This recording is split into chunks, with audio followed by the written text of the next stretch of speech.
Good morning, everyone. Today we're going to learn about inelastic collisions. Last time we learned about elastic collisions, where objects bounce and momentum is conserved. But today it's going to be inelastic collisions.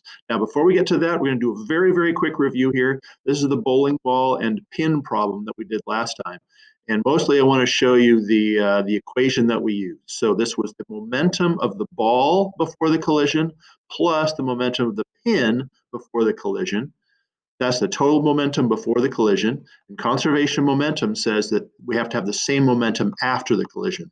So we can look at the momentum of the pin after the collision and figure out the speed of the ball because we can figure out the momentum of the ball after.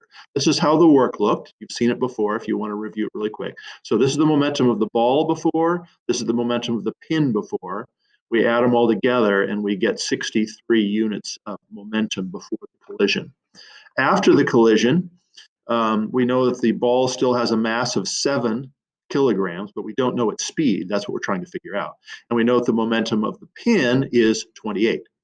So this takes into account everything that we have, and then we algebraically solve for v, and we get 5 meters per second for the speed of the ball after the collision. Okay, that's just to get our heads back into it again. This is the way the law of conservation of momentum looks as a math equation. Now, what we're going to do today is go to inelastic collisions where the objects do not bounce. And this time, the equation looks like this. m1v1 plus m2v2, this is the momentum before the collision, just like before. But the thing about inelastic collisions where they stick together is that the speed of both objects is the same. And since the speed of both objects is the same, because they're stuck together, that means we can just add the two masses together and then solve for the velocity of the pair of objects.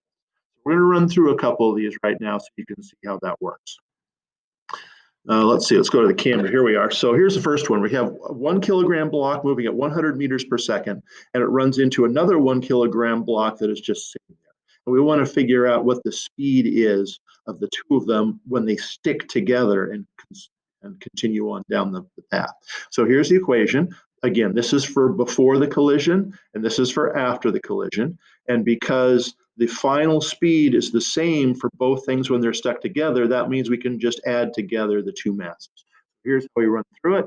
We do 1 times 100, that's the first object, plus 1 times 0, that's the momentum of the second object, is equal to 2 masses together, which is 1 plus 1, or 2 kilograms, times the final speed. So this comes out to 100 units of momentum equals 2 VF. Divide both sides by 2, and we get 50 meters per second is the final speed.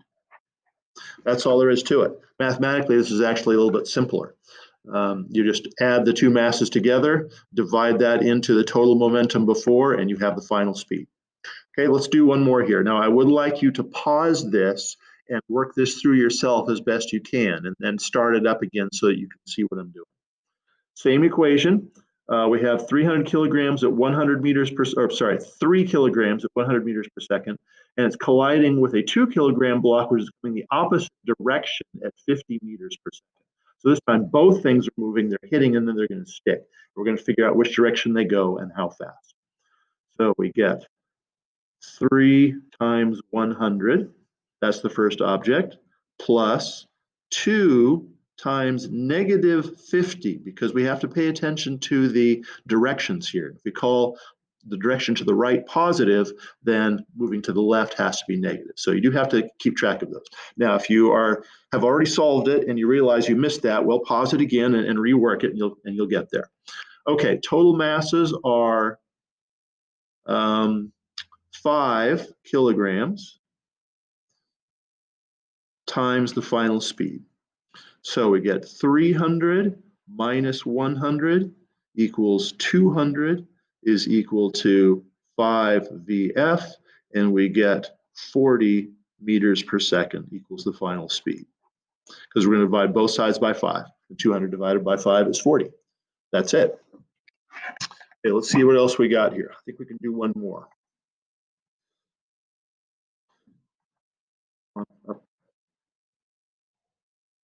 Let's see, this was, yeah, same one. That's the one we just did. Yes, 40 meters per second. Oh, yes, by the way, this is a positive, yeah, it's a positive 40 meters per second. That's the answer that you got on the one that I just showed you on the clipboard, which means that the two objects are continuing to slide to the right. If this one had more momentum than this one, then everything would be going to the left, and we would find that the answer turned out to be a negative number. That just means that the material is going to the left. Okay, we have a truck stopped at a light. The truck has a mass of 5,000 kilograms. The car rear ends the truck, and the car is moving at 30 meters per second. That's really, really fast. And the car has a mass of 1,000 kilograms. The bumpers lock together. That means that it's an inelastic collision, and we want to know what the speed of the wreckage is as it slides into the intersection. Okay, I want you to pause it and then work it out. Okay, now I'm going to show you the answer. It's on the clipboard, and here it is. So here we have the momentum of the car before the collision and the momentum of the truck before the collision, which is 0. Here's the total mass of the car and the truck is 6,000 times the final speed. So the momentum before the collision is 30,000 units. We divide it by 6,000, we get 5 meters per second for speed. That's it.